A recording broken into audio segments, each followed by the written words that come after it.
Bom dia, irmãos. Que Deus continue abençoando a todos no nome de Jesus. Amém? Você está feliz por estar na casa de Deus? Sempre é uma grande oportunidade poder vir e nos assentar em lugares celestiais em Cristo Jesus, para poder nos alimentar deste pão que é a palavra de Deus. Convido a vocês a abrir a Bíblia em Romanos, capítulo 4, verso 1 ao 8, e também Tiago, capítulo 2, verso 21. E aproveito a oportunidade também para saudar a todos que nos visitam. Você sempre é bem-vindo entre nós. Ainda temos conosco o irmão Valdemir, ali do Acre. É um prazer ter o irmão. Deus abençoe. Vamos ler Romanos capítulo 4, verso 1 ao 8. Que diremos, pois? Ter alcançado Abraão, nosso pai segundo a carne? Porque se Abraão foi justificado pelas obras, tem de que se gloriar, mas não diante de Deus. Pois, que diz a Escritura? Creu Abraão a Deus e lhe foi imputado como justiça. Ora, aquele que faz qualquer obra, não lhe é imputado o galardão, senão a graça. Mas segundo a dívida, vamos ler de novo. Ora, aquele que faz qualquer obra, não lhe é imputado o galardão segundo a graça, mas segundo a dívida. Mas aquele que não pratica, mas crê naquele que justifica o ímpio, a sua fé lhe é imputada como justiça. Assim também Davi declara: bem-aventurado o homem a quem Deus imputa a justiça sem as obras, dizendo: bem-aventurados aqueles cujas maldades são perdoadas e cujos pecados são cobertos. Bem-aventurado o homem a quem o Senhor não imputa o pecado. Você pode deixar, se você tem um marca-página, deixa anotando a escritura que lemos em Romanos 4, que nós vamos voltar a meditar nisso, e vamos a Tiago capítulo 2, verso 21. Vamos ler do verso 14 para nós pegar todo o contexto. Também você pode deixar depois a página anotada. Tiago 2, verso 21, verso 14 ao 21. Meus irmãos, que aproveita se alguém disser que tem fé e não tiver as obras? Porventura a fé pode salvá-lo? E se o irmão ou a irmã estiverem nus e tiverem falta de mantimento cotidiano, e algum de vós lhes disser: ide em paz, aquietai-vos e fartai-vos, e lhes não derdes as coisas necessárias para o corpo, que proveito virá dali? Assim também a fé, se não tiver as obras, é morta em si mesma. Mas dirá alguém: tu tens a fé e eu tenho as obras. Mostra-me a tua fé sem as tuas obras, e eu te mostrarei a minha fé pelas minhas obras. Tu crês que há um só Deus. Fazes bem. Também os demônios o creem e estremecem. Mas, ó homem vão, queres tu saber que a fé sem as obras é morta? Porventura o nosso pai Abraão não foi justificado pelas obras, quando ofereceu sobre o altar o seu filho Isaque? Bem vês que a fé cooperou com as suas obras, e que, Pelas obras a fé foi aperfeiçoada. E cumpriu-se a escritura que diz: e creu Abraão em Deus, e foi-lhe isso imputado como justiça, e foi chamado o amigo de Deus. Vede então que o homem é justificado pelas obras e não pela fé. E de igual modo Raabe, a meretriz, não foi também justificada pelas obras, quando recolheu os emissários e os despediu por outro caminho? Porque assim como o corpo sem o espírito está morto, assim também a fé sem obras é morta. Pai Santo, Deus eterno, essa é a tua palavra, vivifica e abençoa e nos ajude nesta manhã, no nome de Jesus. Amém. Podeis assentar, irmãos? Eu quero falar nesta manhã sobre o tema obra é fé expressada. E quero primeiro chamar a atenção dos irmãos para observar uma aparente contradição. Aparente contradição, mas não é uma contradição. Aparente quer dizer parece. Porque se você, não sei se vocês perceberam durante a leitura, parece que Paulo falou aplicando para um lado e nós vemos aqui que Tiago ele aplicou para outro lado e olhando assim de uma maneira natural, você vai dizer que os dois estavam um contradizendo o outro.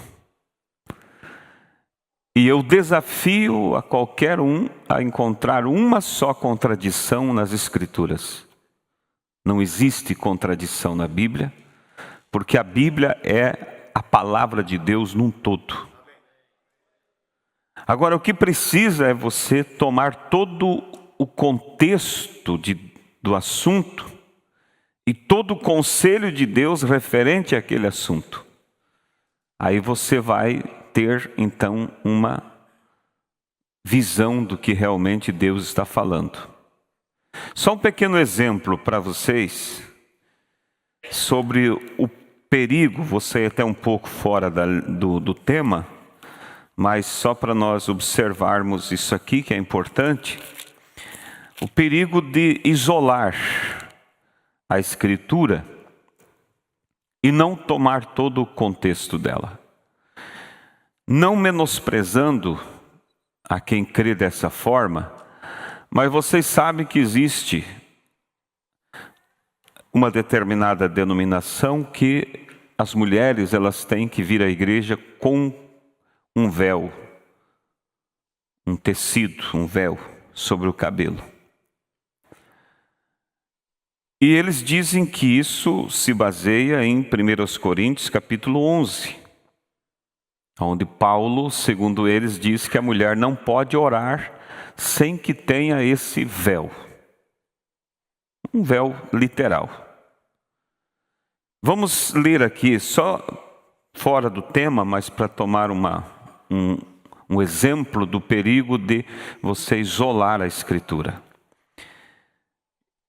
Vamos ver aonde eles se baseiam para essa doutrina. 1 Coríntios 11, verso 2. E louvo-vos, irmãos, porque em tudo vos lembrais de mim e retendes os preceitos como vos entreguei. Mas quero que saibais que Cristo é a cabeça de todo varão e o varão a cabeça da mulher e Deus a cabeça de Cristo. Todo homem que ora ou profetiza tendo a cabeça coberta, desonra sua própria cabeça. Tendo a cabeça coberta, está falando tendo o cabelo crescido. Mais para frente você vai ver que Paulo explica melhor isso. Mas toda mulher que ora ou profetiza com a cabeça descoberta, ou seja, com o cabelo cortado, Mas toda mulher que ora ou profetiza com a cabeça descoberta desonra a sua própria cabeça, porque é como se estivesse rapada. Portanto, se a mulher não se cobre com véu, olha a questão do véu agora, tosquie-se também. Mas se para a mulher é coisa indecente tosquiar-se ou rapar-se, que ponha o véu. Então, se nós isolar agora aqui, fechar a Bíblia, nós vamos sair daqui dizendo que a irmã tem que usar um véu sobre o cabelo. Porque Paulo disse que a mulher que não se cobre com o véu, então que tosquie-se de uma vez. Mas se para a mulher é coisa indecente tosquiar-se ou rapar-se, que ponha o véu. Mas vamos seguir então a leitura para nós entender. O varão, pois, não deve cobrir a cabeça, porque é a imagem e a glória de Deus, mas a mulher é a glória do varão. Porque o varão não provém da mulher, mas a mulher do varão. Porque também o varão não foi criado por causa da mulher, mas a mulher por causa do varão. Portanto, a mulher não deve ter sobre a cabeça Portanto, a mulher deve ter sobre a cabeça sinal de poderio por causa dos anjos. Então aí está um outro ponto. Por que não cortar cabelo? Simplesmente é uma lei? Não, há uma razão. O cabelo é um sinal de autoridade, de poderio. E quando corta, ela está dizendo que essa autoridade não tem mais domínio sobre ela.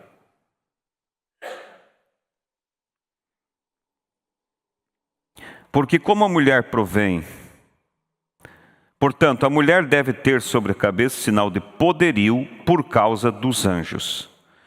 Todavia, nem o varão é sem a mulher, nem a mulher sem o varão no Senhor. Porque como a mulher provém do varão, assim também o varão provém da mulher, mas tudo vem de Deus. Olha agora. Julgai entre vós mesmos. É decente que a mulher ore a Deus descoberta? Com o cabelo cortado, né? Ou não vos ensina a mesma natureza que é desonra para o varão ter cabelo crescido? Aí tu já entendeu, quando fala descoberta, alguém diz, é sem o véu. Não, siga a leitura e você vai ver Paulo dizendo que assim como para ela é indecente estar com a cabeça descoberta, para o homem é indecente ter o cabelo crescido. Vamos mais. Mas ter a mulher cabelo crescido lhe é honroso, porque o cabelo foi lhe dado em lugar de véu. Você viu? Bastava ler todo o contexto e você ver que o véu não é um tecido que a mulher tem que usar. Mas o véu que Paulo falou no início do assunto se refere ao cabelo. Porque depois, no final, ele conclui, mas ter a mulher cabelo crescido lhe é honroso, porque o cabelo lhe foi dado em lugar de véu.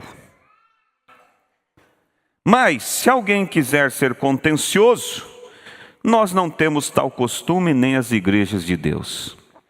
Ou seja, se alguém acha que não há problema de cortar o cabelo, ou do homem ser cabeludo, Paulo diz, o problema é seu. Nós não temos tal costume e nem a igreja de Deus.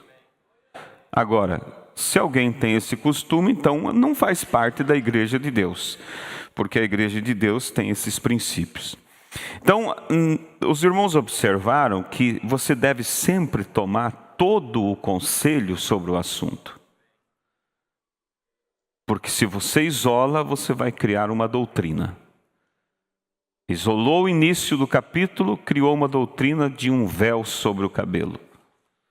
Mas se toma todo o conselho, as próprias escrituras vêm e diz que tudo aquilo que ele estava falando antes, do cabelo cabeça coberta, do véu, se resume no cabelo que foi dado em lugar do véu.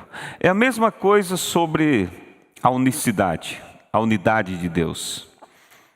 Se você ler São João capítulo 14, o início de São João 14, você vai sair dizendo que são 3 pessoas. Ou pelo menos 2, a dualidade. Porque credes em Deus, crede também em mim. Na casa de meu pai há muitas moradas. Aí o Trinitário diz, está vendo? Ele falando, crê em Deus, crê em mim. Não é o mesmo. Mas daí você segue a leitura. E de repente, um irmãozinho ali que achou que Jesus não era Deus, disse, Senhor, mostra-nos o Pai. O Senhor está falando do Pai, que é para crer nele? Mostra-nos o Pai, o que nos basta. Jesus diz, estou há tanto tempo convosco e não me conhece, Felipe? Quem vê a mim, vê o Pai. Como dizes tu, mostra-nos o Pai? Não crês tu que eu estou no Pai, o Pai está em mim? Em outras palavras, quando eu estou falando e orando ao Pai, é a minha parte humana, porque eu me fiz humano para poder morrer por vocês. Aí você segue a leitura, daqui a pouco ele fala assim, sobre o Consolador que há de vir sobre vós. Aí para a escritura ali, o Trinitário diz, essa é a terceira pessoa. Mas siga o mesmo capítulo e ele diz assim, não vos deixarei órfãos, voltarei para vós. Quem é o Consolador? É o próprio Jesus na forma de Espírito, voltando para estar com a igreja. Amém? Então, a Bíblia, ela se explica por si mesma. Eu falava ontem ali em Ipuaçu, eu disse, a razão de tantas denominações, tantos sistemas, é por causa das interpretações. Pega uma escritura e diz assim, não, isso aqui não quer dizer isso, isso quer dizer aquilo. Quando alguém faz assim, é como um pai, uma mãe e um pai que tem um bebê que está começando a falar, e aí você chega lá e a criança fala todo enrolado contigo, você não entende. Mas o pai diz, ele está falando tal coisa. Por que o pai consegue dizer? Porque o pai está num grau acima da criança. E ele consegue dizer o que é que a criança quer dizer. Quando nós tomamos as escrituras e começamos a dizer o que Deus disse aqui, Ele está querendo dizer isso ali, você se põe acima de Deus. Como que Deus não sabe o que quer dizer e precisa de você para explicar o que Ele quer dizer. Deus quer dizer o que Ele disse. E o profeta disse mais, Deus é seu próprio intérprete. Deus não precisa de alguém para interpretar Ele. Ele disse o que Ele quis dizer, pronto. Se nós tomar a palavra de Deus como ela é, nós não vamos criar doutrinas de homens, monte de religiões. Mas voltando ao nosso tema então, como vocês viram, nós iniciamos lendo o apóstolo Paulo, falando sobre a justificação pela fé. E eu vou ler de novo para que frise bem para nós. E se você observou, depois Tiago vem e fala que somos justificados pelas obras. E Paulo aos Romanos diz que somos justificados pela fé. Parece que estão se contradizendo. Olha o que diz. Romanos 4.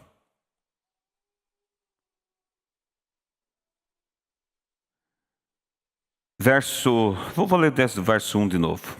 Que diremos, pois, ter alcançado Abraão, nosso pai, segundo a carne? Porque se Abraão foi justificado pelas obras, então ele tem do que se gloriar, mas não diante de Deus. Pois que diz a Escritura? Creu Abraão a Deus e isso lhe foi imputado como justiça. Ora, aquele que faz qualquer obra não lhe é imputado o galardão segundo a graça, mas segundo a dívida. Ou seja, quem faz uma obra e ele é recompensado pela obra, então ele não está sendo recompensado segundo a graça, mas segundo a obra que fez. Mas aquele que não pratica, mas crê naquele que justifica o ímpio, a sua fé lhe é imputada como justiça. Assim também Davi declara: bem-aventurado o homem a quem Deus imputa a justiça sem as obras, dizendo: bem-aventurados aqueles cujas maldades são perdoadas e cujos pecados são cobertos. Bem-aventurado o homem a quem o Senhor não imputa o pecado. Então, parando aqui, isolando a Escritura, nós vamos sair daqui dizendo assim: eu não preciso fazer nada, porque eu sou justificado pela fé que eu tenho em Jesus. Aí você vê pessoas vivendo uma vida podre, mundana, ímpia, e diz assim: não, eu sou salvo pela fé no sacrifício de Cristo, não importa o que eu faço. E aí eles podem isolar essa Escritura e pôr na sua cara, dizer: está vendo? Paulo diz que se alguém for recompensado por uma obra, então ele não está sendo recompensado pela graça, mas pela obra que fez. Aí você vem para Tiago, e Tiago fala o seguinte, capítulo 2 de Tiago,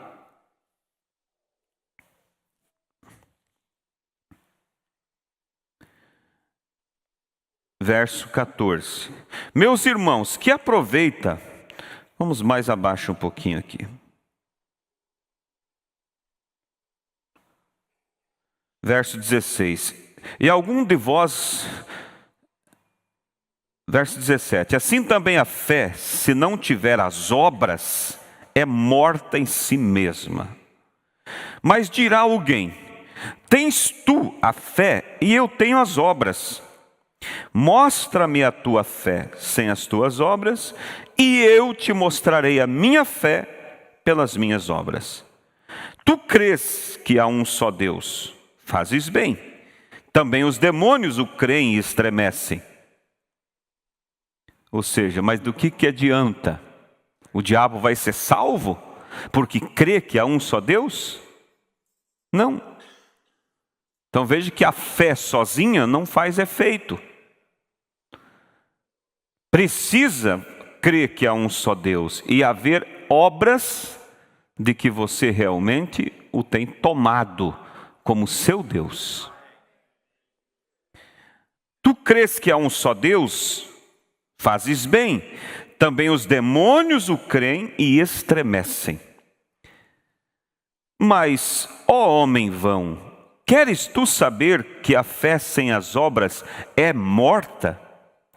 Porventura o nosso pai Abraão não foi justificado pelas obras, quando ofereceu sobre o altar o seu filho Isaque?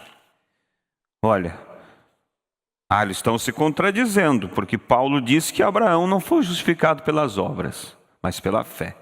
Tiago diz que ele foi justificado pelas obras quando ofereceu a obra do sacrifício de Isaque. Aí vem, pela graça de Deus, o mensageiro, e ele põe bem em ordem as Escrituras. Ele diz: a questão é o seguinte, é que Paulo, ele estava falando, quando ele diz que somos justificados pela fé, ele estava falando da visão de Deus para com o homem. Ou seja, Deus, Ele me justifica olhando a fé que eu tenho dentro de mim pela sua palavra. Mas tem uma coisa, Deus justifica o pastor Getúlio mediante a fé que Deus vê no coração dele. Mas eu e você não conseguimos ver fé no coração do pastor Getúlio. Eu e você só conseguimos ver as obras que expressam a fé que ele tem. E aí o profeta diz, então, Paulo falou da visão de Deus para o homem. Que Deus vê a fé que está lá dentro. E se Deus vê a fé, Deus não precisa olhar as obras no sentido, porque Ele sabe que aquela fé está gerando obras. Mas quando eu olho, eu tenho que ver as obras. Porque eu não posso ver a fé. Então, perante Deus, pastor Getúlio é justificado pela fé. Mas perante nós, da igreja, ele é justificado pelas obras. Porque as obras que ele tem de um cristão, que justifica que ele é um salvo. Então Tiago estava olhando pelo ângulo que o homem olha para o homem. E Deus estava olhando do ângulo de Deus para o homem. Entende? Então não havia contradição nenhuma. Tiago olhou pela visão do homem e disse assim, está vendo? Abraão justificou-se pelas obras quando ele pegou seu filho Isaque. E mesmo doendo no seu coração, como prova do amor que ele tinha para com Deus e da fé que ele tinha no Deus que ele servia, ele apresentou como sacrifício no altar. Então essa estava sendo a visão de Tiago, amém? Então Tiago, ele olha pela visão do homem para o homem. Paulo está analisando a questão da fé, da visão de Deus para o homem. Não há nenhuma contradição. Quando você junta as duas coisas, você tem um quadro perfeito. Porque daí Tiago vem e complementa e diz, fé sem obras é morta. Fé de Abraão em Deus sem as obras seriam mortas. Muito embora Deus justificou Abraão pela fé, porque Deus sabia que aquela fé era genuína. E uma vez a fé sendo genuína, ela vai produzir obras. Ela vai produzir as obras. Então Deus não precisava esperar as obras. Escuta, Deus não precisava esperar as obras de Abraão para justificar ele. Deus justificou somente olhando pela fé. Porque Deus sabia que aquela fé era verdadeira e que ela ia produzir obras. Obras de um salvo. Amém?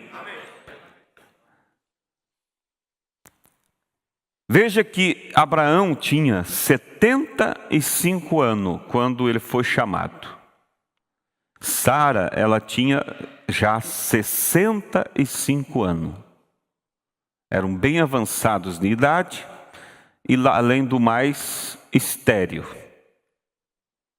Desde a juventude eles eram casados e nunca puderam ter filhos. Mas Abraão, irmão, ele creu na promessa. E isso lhe foi imputado por justiça. Ele creu quando ele tinha 75 anos. E Sara já 65. E Deus disse, Abraão, tu serás pai de uma grande nação. Ele creu. Antes mesmo dele ver aquelas promessas sendo cumpridas. E Deus imputou por justiça, porque Deus viu que Abraão, antes de ver as coisas acontecendo, ele tomou aquilo por fé e disse, eu creio. Eu creio, e ninguém conseguia tirar de Abraão aquela fé. Ninguém conseguia tirar de Sara. Podia vir todos os médicos com todo tipo de exames e comprovações de que eles não teriam filho. Eles creram. Por isso Deus justificou pela fé. Não havia obras ainda em Abraão. Havia só fé. Mas Deus já o justificou. Mas eu não poderia justificar Abraão, nem você, porque nós não estávamos vendo a fé. Nós só poderíamos justificar ele como um crente que crê em Deus quando nós víssemos realmente o filho nascendo e, mais do que isso, ele tendo que oferecer aquele filho como sacrifício. Como todos sabem, né? Deus não aceitou o sacrifício, porque Deus não aceita sacrifícios humanos, como os pagãos, mas Deus testou a fé dele. Se tu me amas, entrega teu único filho. Então o homem viu o que ele fez para expressar a fé. Nossas obras, elas expressam, irmãos, a fé que nós temos. E hoje em dia tem se tornado tão popular o ensino de fé, graça, mas de uma forma isolada. E leva as pessoas cada vez a se tornarem mais ímpias, vidas todas podres, tortas. E eles dizem, não, mas é fé, eu creio. Estão lá com cigarro nos dedos, fumando, bebendo, prostituindo. Não, eu creio, eu sou um salvo, porque eu creio no sacrifício de Jesus. Eu creio que Ele morreu por meus pecados, eu aceito Ele como meu Salvador.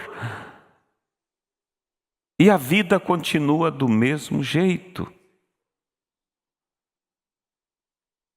Esse é o grande perigo, irmãos, porque o diabo, irmãos, ele não engana sem usar a Bíblia. Porque enganar é quando você recebe algo que vem da verdade, mas distorcido. Se o diabo chegasse para alguém e dissesse, Deus não existe, e a pessoa concordasse, aquela pessoa não está sendo enganada. É porque ela não crê realmente em Deus.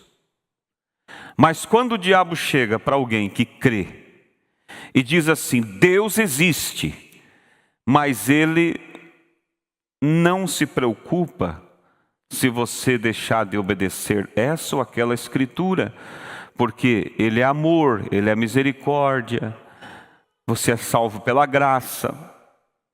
E a pessoa então embarca nessa, aí ele está sendo enganado, porque o diabo usou algo da verdade. E todo engano, para ser engano, tem que ter verdade. Agora tem uma coisa, irmãos. A verdade, para ser verdade, ela tem que ser 100% verdade. E a mentira, para ser mentira, ela pode ter 99% de verdade. E tendo 1% de mentira, ela torna-se uma mentira. Foi o que o diabo fez com Eva. Falou-lhe da verdade. Não disse Deus que você podia comer de toda a árvore. Sim, Deus disse, menos da árvore conhecimento do bem e do mal. Porque no dia que nós comêssemos, nossos olhos seriam abertos e nós seríamos como Deus, conhecendo o bem e o mal. O que o diabo disse? Não, não é verdade. Ele disse assim, certamente, se você fizer isso, seus olhos serão abertos. Você será como Deus. Ou melhor, Eva disse, Deus disse, não coma da árvore que está no meio do jardim, porque no dia que comerdes morrereis. O diabo disse, não, é o seguinte, é que Deus sabia que no dia que vocês comessem, vosso entendimento seria aberto e vocês seriam como Deus, conhecendo o bem e o mal. Era uma mentira? Não era. Era verdade. Mas ele introduziu a mentira dizendo: mas certamente não morrereis. Ou seja, nesse ponto, não dê atenção, Deus não vai fazer. Deus não vai cumprir. Ali ele enganou a Eva porque ele misturou a verdade com a mentira. E o maior perigo que existe, irmãos, hoje, não é o ímpio, não é o ateu, não é os bares, não é as casas de prostituição, não é as casas de jogatinas. Não, quem vai lá não está enganado, porque quem vai lá sabe que aquilo é errado. O maior engano que existe é aquilo que vem usando o nome de Deus e torcendo, isolando as Escrituras, pegando somente um versículo dizendo: está vendo? É isso aqui. E o outro versículo, não, isso aqui, Deus não, ele estava querendo dizer tal coisa. Ou isso aqui só foi para os tempos dos apóstolos. Isso é o que engana as pessoas. Isso é o que está levando, irmãos, multidões e multidões para o inferno. Porque você chega para esses pecadores e apresenta Jesus, e eles dizem assim: graças a Deus já sou salvo. E a vida deles totalmente mundana. Foram enganados, cauterizado a consciência com falso ensino. Por isso nós somos chamados a tomar toda a palavra de Deus. Observe, irmãos, que o diabo não tem medo da Bíblia isolada. Ele tem medo da Bíblia quando ela é aberta e revelada por Deus. Quando o diabo chegou para tentar Jesus, depois dos 40 dias de jejum, pense, Jesus 40 dias sem comer, sem beber, e terminando o jejum, aí veio a fome. O diabo chegou e disse: é agora o momento. Se tu és o Cristo, faça dessas pedras pães. Jesus não atacou ele como Deus, atacou ele como homem, mas usando a Bíblia. Porque se Jesus vencesse o diabo na forma de Deus, aquela vitória não serviria como exemplo para nós. Porque nós diríamos: ele venceu porque ele era Deus, mas eu sou humano. Então ele venceu como humano, usando a arma que ele deu para os humanos, a Bíblia. E ele disse: está escrito, Satanás, nem só de pão viverá o homem, mas de toda a palavra que procede da boca de Deus. Olha, Satanás, quando viu Jesus citando a Bíblia, ele não correu. O que ele fez? Citou a Bíblia para Jesus também, mas como? Isoladamente. Tomou um versículo isolado e quis aplicar ele fora de lugar. Aí que está o perigo. Tomar um versículo isolado e aplicar ele errado. Levou Jesus até o pináculo do templo e disse: também está escrito que aos teus anjos daria ordem a teu respeito, e eles segurariam em tuas mãos e você não tropeçaria em pedra nenhuma. Então, joga-te daqui lá embaixo, e eles vão te sustentar. Quantos sabem qual parte da Bíblia o diabo citou aqui? Levante a mão. O diabo citou Salmo 91, aonde diz que aos anjos do Senhor foi dado ordem ao nosso respeito, para que nos sustentem, para que não tropecem em pedra. E ele citou Salmo 91 para Jesus. E disse: então, já que você crê na Bíblia, você citou a Bíblia para mim, pula daqui lá embaixo, porque está escrito que os teus anjos vão te sustentar. O que Jesus fez? Citou a Bíblia outra vez.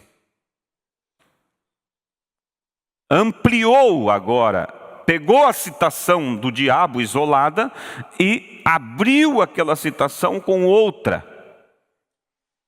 E disse: mas também está escrito, Satanás, não tentarás o Senhor teu Deus. Ou seja, se eu pular daqui, eu estou tentando.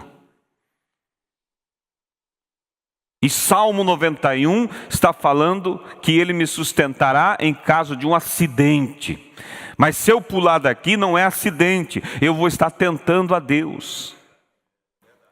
Então você veja o perigo de isolar as Escrituras, ou aplicar ela mal, aplicar ela para outra época.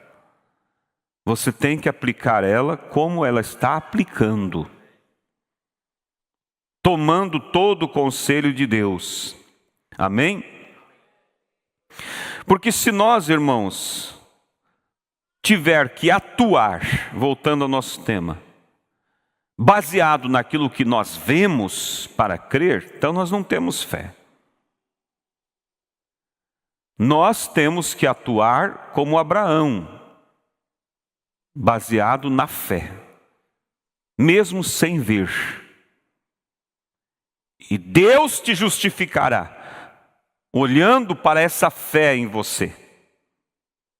Mas esta fé em você, que Deus te justifica, é uma fé genuína que vai gerar obras. Você está vendo agora a ligação com Tiago?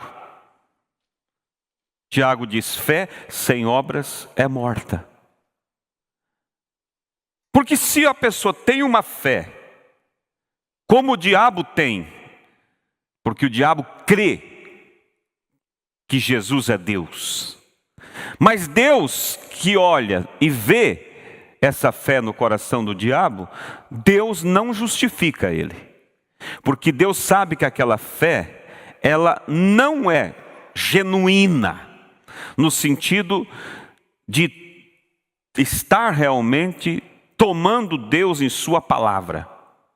Porque se fosse, as obras de Satanás mostrariam que ele crê em Deus. Então Satanás não é justificado. Mas você é justificado pela fé que está em você. Porque Deus olha e vê que a fé que está em você é genuína. E Ele, sabendo que é genuíno, Ele não precisa esperar as obras para te justificar. Vocês estão me entendendo? Porque Ele sabe que aquela fé genuína vai culminar em obras. E aí liga o que Paulo disse com o que Tiago disse. Venha você com a tua fé sem obras, diz Tiago, e eu vou para você com minha fé, mas baseada, ou melhor, mostrando as obras. E a fé que Deus justificou a Abraão foi a que gerou as obras. Levou ele a oferecer o filho em sacrifício, sem negar o seu próprio filho. A fé que Deus olha e justifica em você, sem olhar para as obras, porque às vezes as obras ainda não se manifestaram, mas elas vão se manifestar em obras vivas de um crente, de uma crente, nascida de novo, nascido de novo. Um crente que realmente toma Deus em sua palavra. Porque veja que Abraão, irmãos, ele atuou como se já tivesse o filho. Por isso Deus justificou pela fé. Porque a fé dele era como se ele já tivesse aquele filho. E aí eu volto na fé do diabo. A fé que o diabo tem, que Jesus é Deus, não é uma fé como que aquilo já fosse. Por quê? Porque ele não obedece. Então a fé que atuou em Abraão era uma fé como que ele já tivesse. Foi aquilo que o homem viu. E que Tiago fala depois. O homem viu as obras que quando Abraão creu, ele creu como se já tivesse elas. E Deus veio e justificou, sem as obras. Porque aquela fé era tão genuína que ela iria gerar obras. Amém? Então, muitas vezes, irmãos, tem pessoas que tentam também atuar pela emoção. A emoção, ela é algo do momento. Ela não vai gerar frutos. Ela pode gerar frutos se ela for alimentada e dar continuidade a ela, baseado nos fundamentos da palavra e da fé. Mas a emoção em si sozinha, ela é momentânea. E aí é onde a pessoa pensa que porque algo aconteceu, eu tremi, eu senti arrepios, Deus vem e já vai ter que me salar com o Espírito Santo. Não, Deus está vendo a emoção. Deus precisa ver aquela emoção ser canalizada pela via da fé, para que ela produza realmente os frutos dignos que Ele espera. E o profeta chega a dizer assim, irmãos, que fé é uma revelação. Por isso que às vezes, o irmão Branham diz, muitos dizem que tem fé e não tem. Porque fé é uma revelação. Todos nós sabemos o significado da palavra revelação. Por exemplo, embaixo dessa folha aqui tem algo. Você pode deduzir o que tem aqui. Mas você não sabe realmente o que é. O que tem ali dentro? Tem uma nota de dinheiro? Tem um folheto de evangelismo? Tem um outro papel com anotações? Tem um marca-página da Bíblia? Você tem suposições. Mas quando se abre, aí é revelado. Aí você diz, agora eu sei, é o marca-página. Então, revelação significa tirar o véu. E quando se tira o véu, você realmente vê o que está ali. Por isso que fé é uma revelação. Porque quando você tem fé, aquilo que os olhos não vê, você vê. Você diz, os olhos não conseguem ver, mas por fé você diz, é um marca-página. Então fé é uma revelação.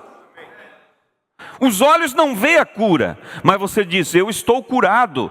Mas você diz não por emoção. Você diz porque realmente você viu aquilo. E ninguém consegue fazer você duvidar. Você diz, eu sou um salvo.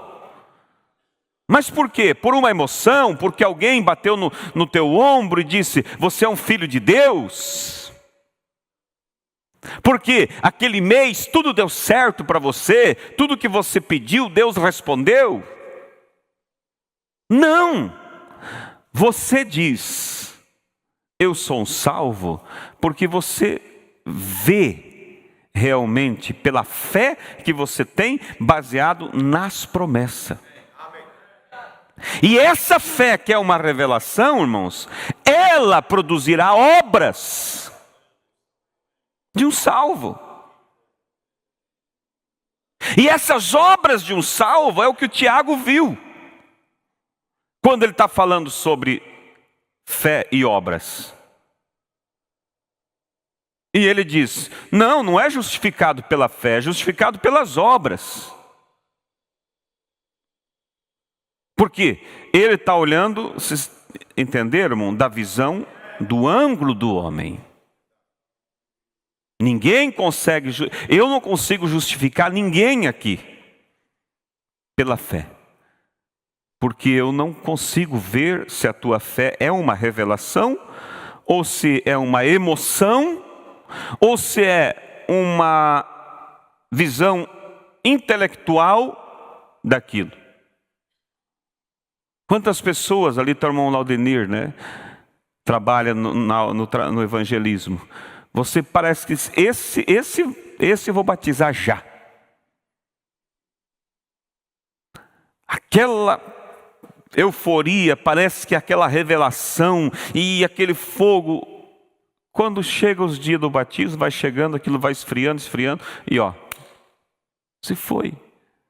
Porque nós estamos olhando as obras, tentando, e achamos assim, justifiquei ele pelas obras dele. Realmente ele é um cristão, vou batizar.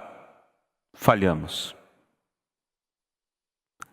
Mas Deus, mesmo vendo aquela fé que parece fé, Deus não justificou.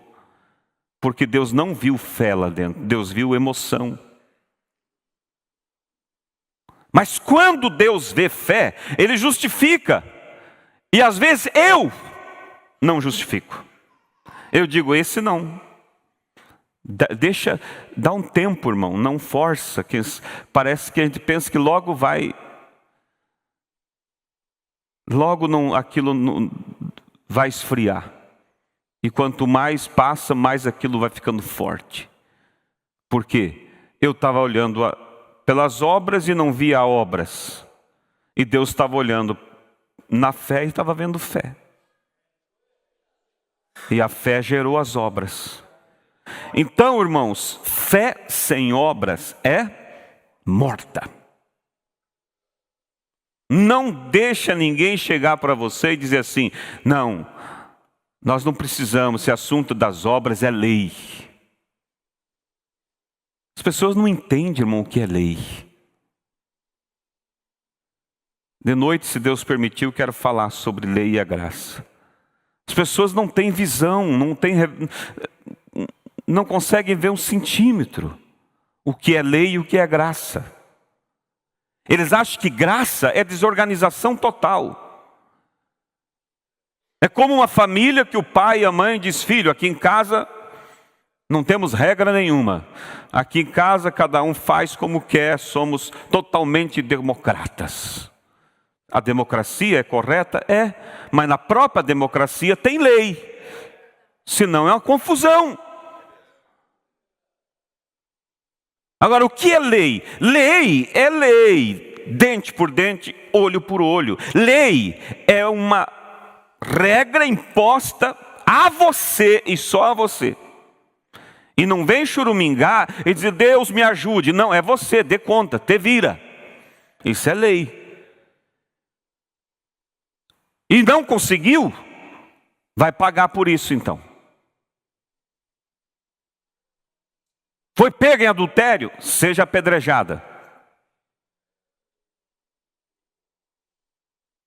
Brigou e causou a cegueira no teu irmão, tu vai ser cego também, olho por olho.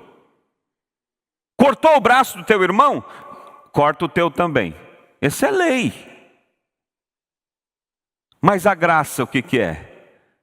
A graça é a expressão da natureza de Deus, de um Deus que tem regras, de um Deus que tem limites, mas que isso não é imposto para nós como lei, mas como uma expressão da natureza de Deus.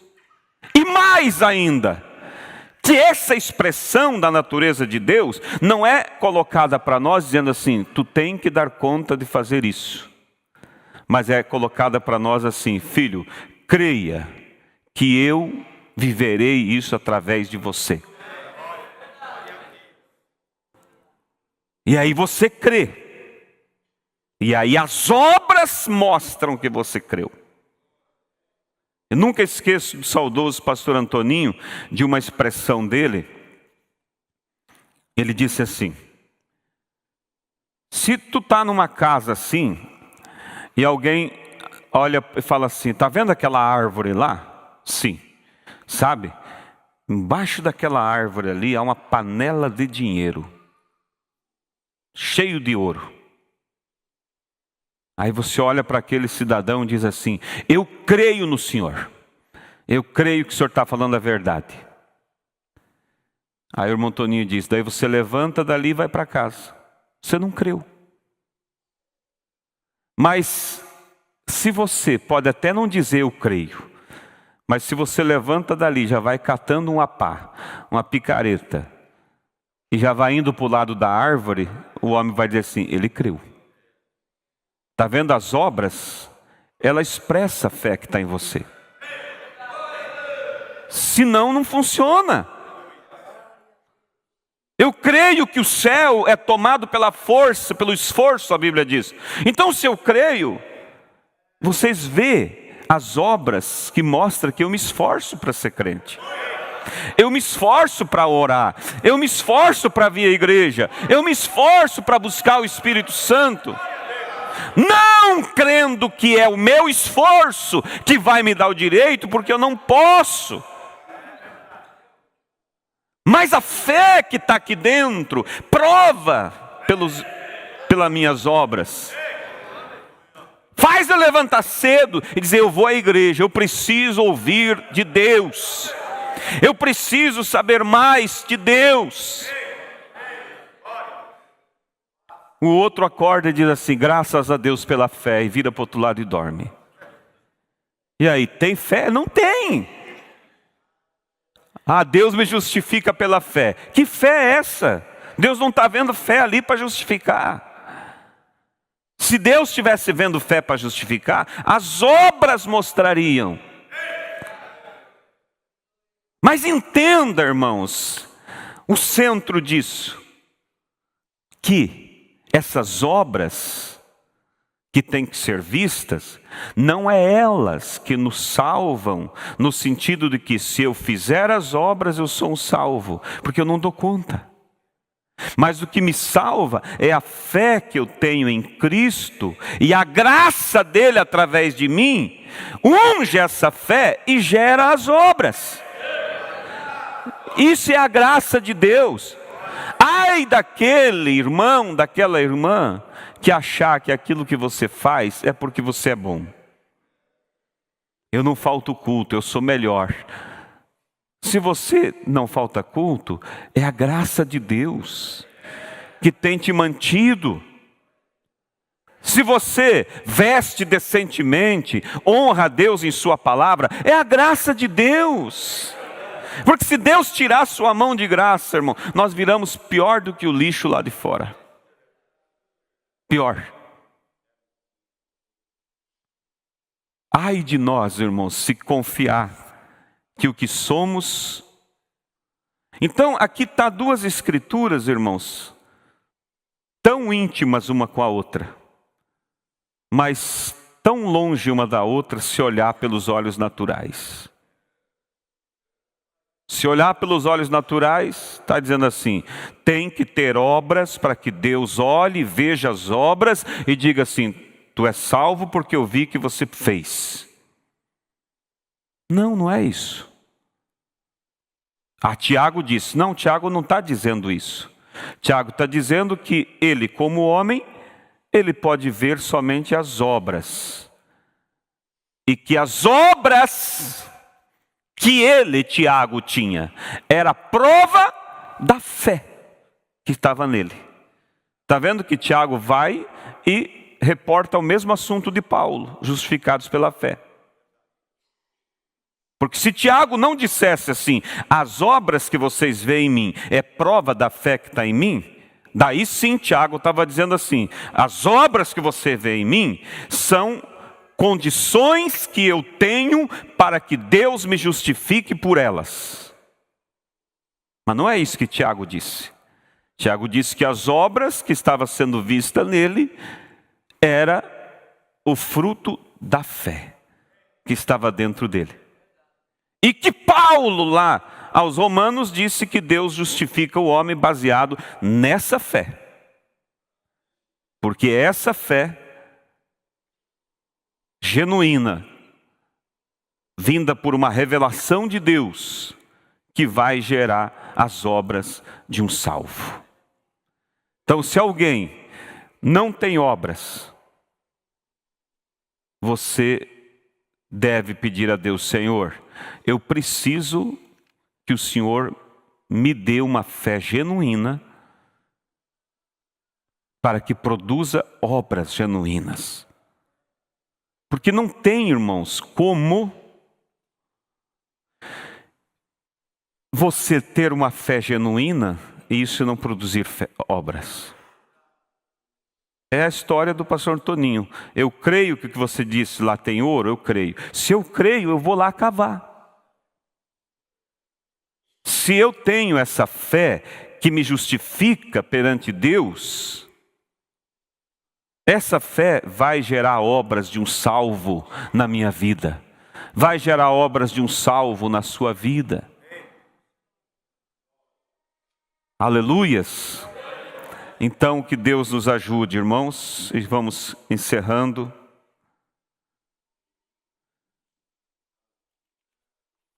Tenho aqui a mensagem do profeta, obras é fé expressada, mas aquilo que eu falei está tudo aqui, não precisa eu ler. É bom, a gente sempre gosta de ler para embasar bem aquilo que a gente fala, mas você pode conferir em casa, e tudo está na mensagem.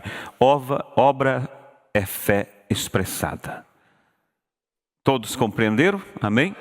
Vamos nos colocar de pé e vamos falar com Deus nesse momento.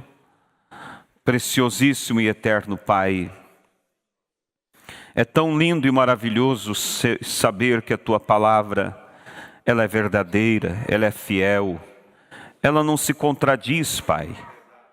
Ela uma complementa a outra e ela está sempre alinhada, porque ela foi ungida pelo Teu próprio Espírito, Pai. Deus amado, Deus eterno, que o Senhor possa, meu Deus, nesta manhã, ampliar isso que ouvimos no coração de cada um, e que cada um possa sair daqui melhor do que entrou, Pai. E se alguém porventura, Senhor, estava sendo confundido por algum pensamento de que sou salvo pela fé, que no sacrifício, na graça, e não se importava, Pai, com as obras, ele possa ver que então essa fé ainda não é a genuína, que ele busque essa fé verdadeira, Pai, que produzirá as obras de um salvo, as obras de um que foi resgatado, comprado pelo sangue de Cristo. Ó Deus, mas também pelo outro lado, Pai, se alguém que o diabo tem empurrado para outro extremo, e ele pensa, eu tenho que fazer, provar pelas minhas obras que sou salvo, Pai, que ele possa entender que nós não damos conta de provar por nós mesmos, que ele possa somente buscar esta fé verdadeira na Tua graça, no Teu sacrifício, e essa fé irá produzir as obras de um salvo na vida dele e na vida dela, Pai. Aquele desejo pecaminoso que não consegue vencer, que ele possa chegar diante de Ti e dizer, Deus, me dê uma fé genuína para vencer esse desejo do mal, esse desejo que me faz suspirar pelas coisas erradas. E eu sei, Pai, que o Senhor virá com esta fé verdadeira, e as obras mostrarão, Pai, que algo aconteceu, e que aquele desejo morreu, e que agora, Pai, o desejo por Cristo e pelo céu é o que reina naquela vida. Conceda isso, Pai, e amplia isso no coração de Teus filhos, pois Te pedimos, em nome de nosso Senhor e Salvador Jesus Cristo. Para a Tua glória nós Te pedimos, Pai. Confirma a Tua obra, a Tua palavra em nossos corações, no nome de Jesus. Amém. Louvado seja Deus. Ainda me veio à memória, irmãos, aquela velha história, pastor Febrônio já várias vezes contou aqui, do rapaz que trabalhava num rio. Era um rio que Não havia ponte, né? Então, para passar de um lado para o outro, tinha que ser de canoa. Então, tinha um moço ali que ele ganhava vida dando passagem para as pessoas. Cobrava ali uma taxa e ele levava as pessoas. E ele tinha uma daquelas canoas, né, que tem 2 remos, que um só rema, usa os 2 remos, né? E um senhor chegou ali, pediu passagem, logo ele concedeu. Enquanto ele estava navegando, o senhor observou que num dos remos estava escrito fé. E no outro remo estava escrito obras. Daí o passageiro disse: o que significa fé e obras? Daí o rapaz disse: já vou lhe mostrar. Parou de remar com o remo das obras, remava só com o da fé. A canoa começou a girar e não ia. Ele diz: agora calma um pouquinho. Parou com o da fé. Remava só com o remo das obras. Girava e não ia. Daí ele disse: agora o senhor preste atenção. Aí ele começou: fé e obras. Fé e obras. Aí a canoa foi. Então ele estava pregando que Romanos 4 tem que estar de acordo com Tiago, né? Capítulo 2. As duas coisas, fé e obras, têm que funcionar junto. Amém? Deus abençoe.